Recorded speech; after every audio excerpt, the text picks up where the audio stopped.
बिस्मिल्लाहिर्रहमानिर्रहीम। हम निकल चुके हैं लाहौर के लिए। अल्लाह का करम है, आईजी इस्लामाबाद ने पूरी कोशिश की रोकने की। 3 घंटे हमें वो रोका छोड़ा कि जी बड़ा डेंजरस है। तो जब सड़क पर निकले बाहर, हमने जोर लगा के उसे कहा कि हम सारे, मैं पाकिस्तान को बताऊंगा कि तुम ये किडनैप कर रहे हो, हमें जबरदस्ती रोक रहे हो। फिर उसकी प्रेशर के ऊपर उसने छोड़ा और अब जब हम निकले तो खाली पड़ी थी सड़कें, कोई किसी किस्म का खतरा नहीं था। और अब मैं इंशाअल्लाह अगले 3 घंटे तक लाहौर पहुंचूंगा। और मैं जो लोग रास्ते में खड़े थे जो इस्तकबाल के लिए, मैं उन सब का शुक्रिया अदा करता हूँ। बिस्मिल्लाहिर्रहमानिर्रहीम। हम निकल चुके हैं लाहौर के लिए। अल्लाह का करम है, आईजी इस्लामाबाद ने पूरी कोशिश की रोकने की। 3 घंटे हमें वो रोका छोड़ा कि जी बड़ा डेंजरस है।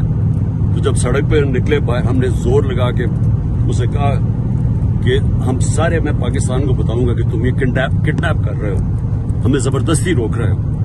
फिर उसकी प्रेशर के ऊपर उसने छोड़ा और अब जब हम निकले तो खाली पड़ी थी सड़कें, कोई किसी किस्म का खतरा नहीं था। और अब मैं इंशाअल्लाह अगले 3 घंटे तक लाहौर पहुंचूंगा।